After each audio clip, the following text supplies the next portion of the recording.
बौनी चुड़ैल की कहानी। यादव नगर एक गांव में चुटकी अपने माता पिता और भाई बहन के साथ रहा करती थी। चुटकी गांव के विद्यालय में ही पढ़ा करती थी। उसकी हाइट बहुत ही कम थी और उसकी हाइट छोटी रहने के कारण इसीलिए उसके माता पिता उसे चुटकी के नाम से बुलाया करते थे। उसकी हाइट कम रहने के साथ साथ उसकी नाक और पैर भी बहुत ही अजीबोगरीब थी और वह स्कूल जाती तो स्कूल के बच्चे भी उसे छुटकी छुटकी कहकर बहुत ही परेशान करते थे और बहुत ही उसे बेइज्जत करते थे। एक दिन चुटकी ये बात अपनी माँ बाप से कही तो उसकी माँ बाप ये बात सुनकर उसे नजरअंदाज कर दी और उसकी माँ चुटकी को ही समझाई, देखो बेटा, बच्चे खेल खेल में तुमसे मजाक कर देते हैं, ऐसी छोटी मोटी बातों को दिल पर मत लगाओ। चुटकी को ये बात सुनकर बहुत ही दुख होता है और अंदर ही अंदर वह घुटने लगती है। एक दिन चुटकी स्कूल से घर लौट रही होती है, तभी चुटकी को एक पीपल का पेड़ दिखाई दिया। वह पीपल के पेड़ के नीचे बैठकर रोने लगी।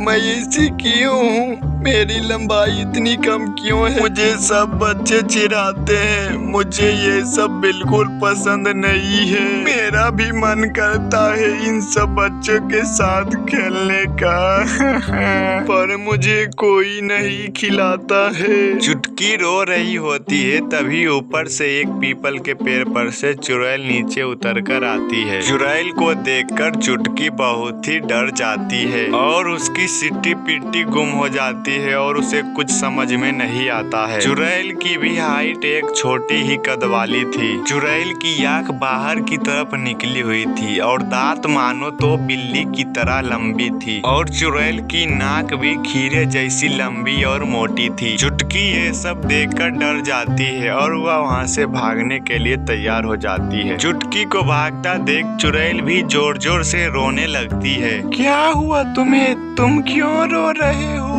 मेरी भी कहानी कुछ तुम्हारी ही जैसी है। मेरा भी बचपन में लंबाई बहुत ही छोटी थी और मैं गोरी भी नहीं थी। मुझे भी मेरी सहेलियां बहुत ही चिढ़ाती थी और मुझे तो कभी कभी साथ में खिलाती भी नहीं थी। एक दिन मैं बहुत ही परेशान हो गई और आत्महत्या कर ली मैंने। तुम्हें कैसे पता कि मेरे दोस्त मुझे बौनी बौनी कह के चिढ़ाते हैं? तुमने मेरे बारे में कैसे सब कुछ जान लिया? मैंने तो तुम्हें अभी तक कुछ भी नहीं बताया है। बताओ तुमने कैसे जान लिया? मैंने सब कुछ सुन लिया।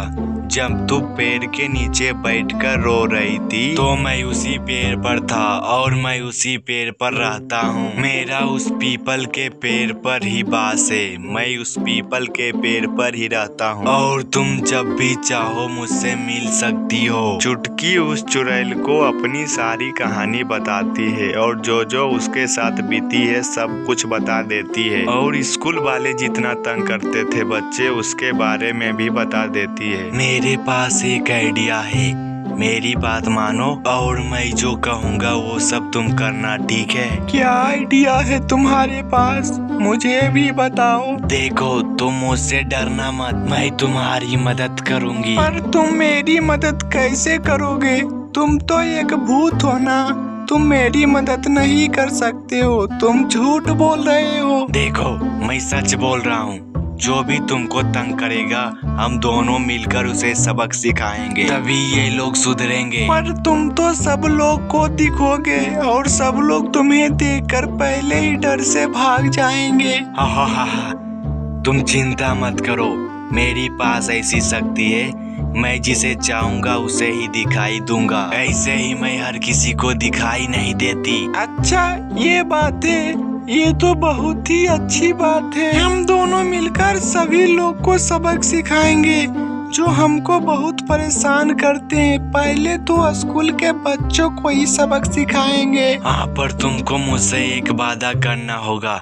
तुम्हें ये बात किसी को नहीं बतानी होगी कि मैं तुम्हारे साथ रहता हूँ। तुम बता दोगी तो मेरी सारी शक्तियाँ खत्म होती चली जाएगी। ठीक है, मैं तुमसे वादा करती हूँ, मैं ये बात किसी को नहीं बताऊंगी।